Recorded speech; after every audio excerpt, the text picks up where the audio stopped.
including Hadley Heath Manning and Richard Benjamin and Steve Moore.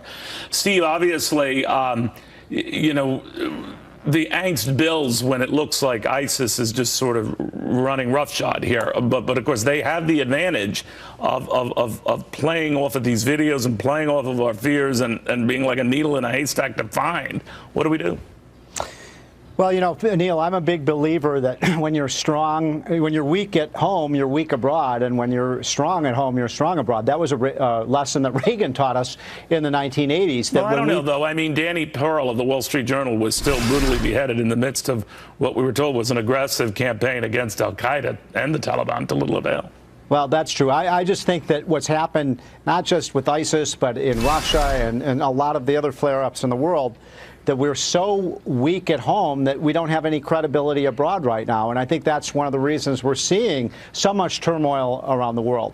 Hadley, then who steps in this power vacuum, if that's what you want to call it, if it's later proven the president did know upwards of a year ago that ISIS was a growing threat, so much of a threat, I believe, about a year ago, he was told al-Qaeda is anxious about these guys.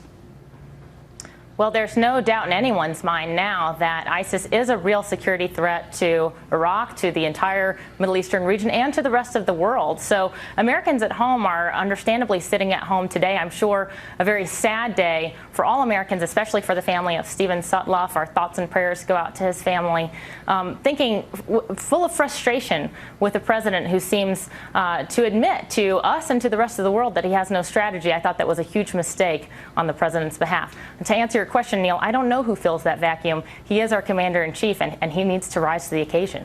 You know, Richard, the other argument is that the president's strategy is what we're seeing, to be very tentative and to be very measured and not to respond to each and every brutal episode that tragically shows up on tape. That would be, his people argue, overreacting. What do you say?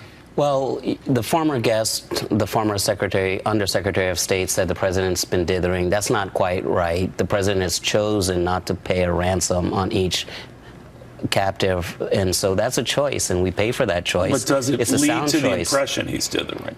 But he even says in press remarks, we haven't come up with a strategy yet. Now, true, talking about ISIS in Syria, but it belied the point that maybe he doesn't have a strategy for ISIS, period.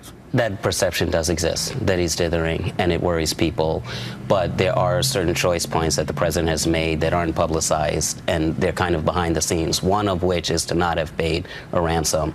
But at any rate, moving forward, he has, as a perception and as an actual matter, I do believe he has to be more aggressive on this, and I think we're going to see that. And another quick comment I'd love to make is that I hope on social media the public doesn't share these videos because it plays into ISIS's strategy. I have a friend who taught James Foley as an undergrad, and it's just horrific for these families and their loved ones and people who know them to see these videos played out. Oh, especially for Sotloff's mom, who last week led for her son. All right, so Steve, one of the other things I want, if you don't mind my crassly mentioning the markets, is that they kind of shrug their shoulder at these tragic developments, whether they come to expect them or see them. But I'm wondering if they do that to their detriment.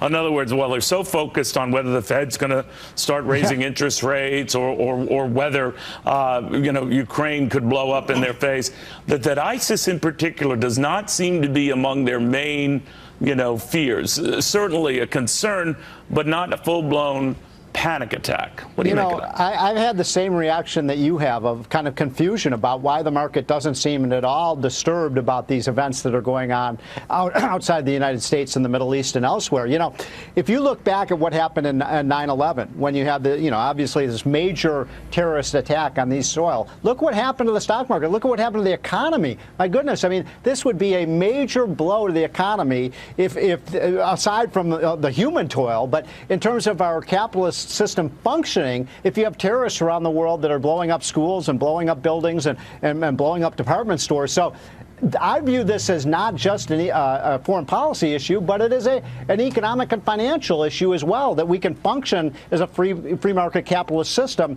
if you've got these lunatics abroad that are trying to kill us. And real quickly, Hadley, that we're unable to respond effectively, at least at this point. That's right. You know, when we first saw that James Foley was executed, I imagine a lot of Americans thought how barbaric. Certainly the United States, such a strong, exceptional country, the leaders of the world, we won't let this go unnoticed. And now to see a second video is very disheartening to Americans who are sitting at home wondering exactly what the response will be. All right, we're keeping an eye on all of this. We'll update you at the end of the show where things stand right now. Stay with us.